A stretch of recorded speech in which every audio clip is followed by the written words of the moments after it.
Oke, jadi ada yang bertanya, gimana kalau misalnya apply WHV-nya setelah lulus kuliah? Kalau misalnya kita apply WHV di semester 5, terus nanti gimana dong dengan perkuliahan kita?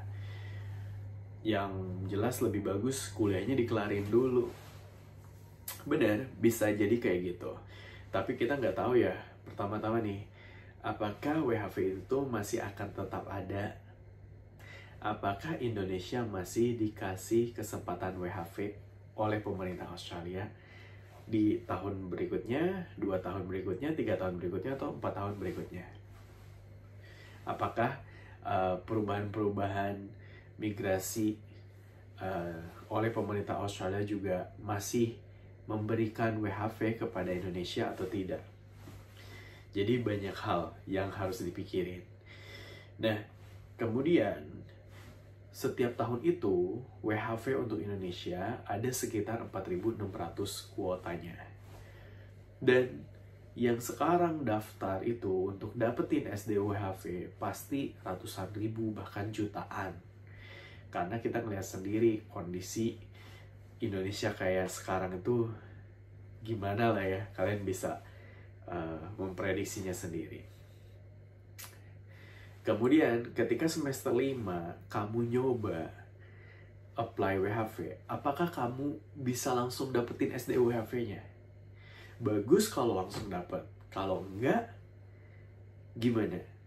Gitu.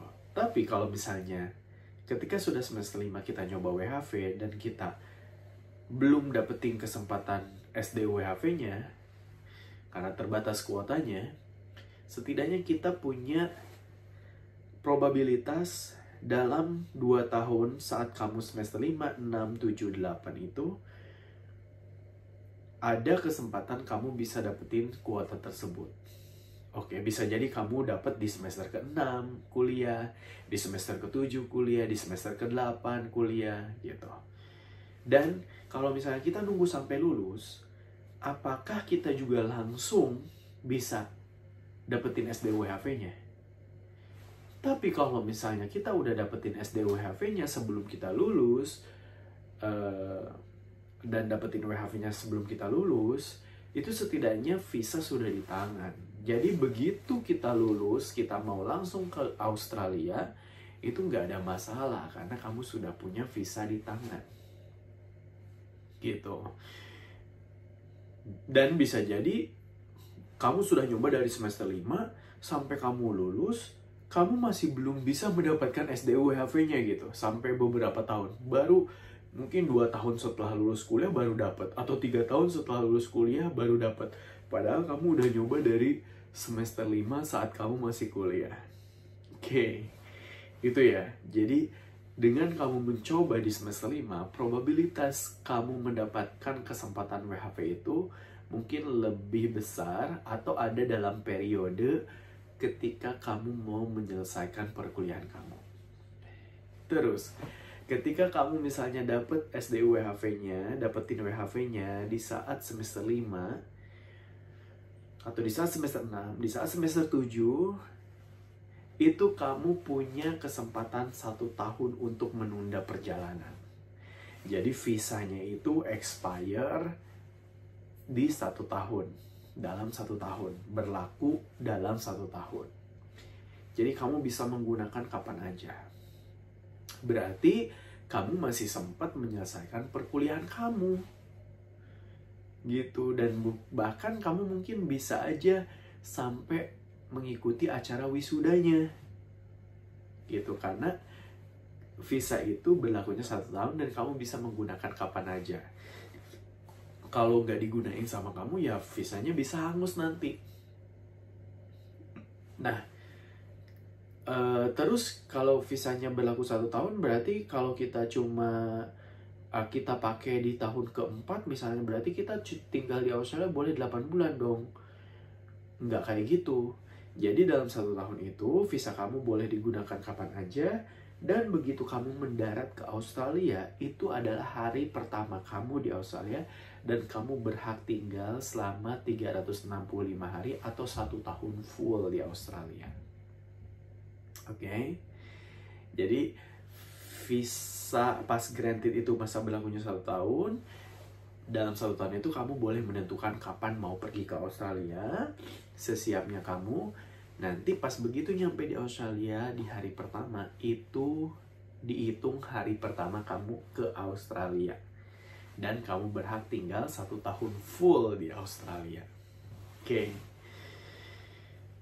Nah, jadi kalau misalnya kamu dapetin di semester ke-6, berarti kamu masih ada kesempatan untuk menyelesaikan semester 7 dan semester 8. Berarti kamu tinggal PR-nya adalah mempercepat proses perkuliahan kamu gitu. Terus yang ketiga, cara jahat ataupun cara kotornya. Well, kita juga ngelihat praktek-praktek yang tidak beretika di Indonesia ya, mengenai membayar tugas atau menyogok dosen kayak gitu. Ini bukan nyaranin yang negatif ya, tapi perilaku atau hal semacam ini juga udah jadi rahasia umum, ada terjadi, bahkan joki-jokian skripsi kayak gitu. Jadi kalau misalnya kalian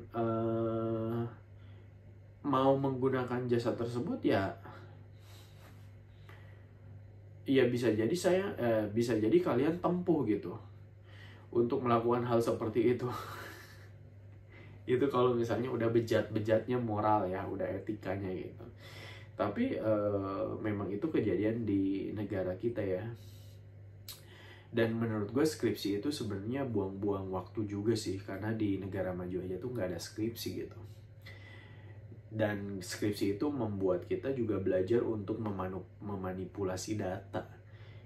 Kan orang Indonesia mana ada sih yang mau baca kuesioner cuy. Baca komik aja tuh mungkin males ya mereka, karena literasinya tuh rendah gitu loh. Apalagi baca kuesioner gitu kan. Dan kalau misalnya ngejawab kuesioner pun dia pasti ngasal-ngasal juga, dan kemungkinan juga nggak valid dengan data-data yang kita kumpulkan gitu. Jadi menurut gue skripsi itu juga belajar untuk memanipulasi data. Oke, jadi nggak ada esensi yang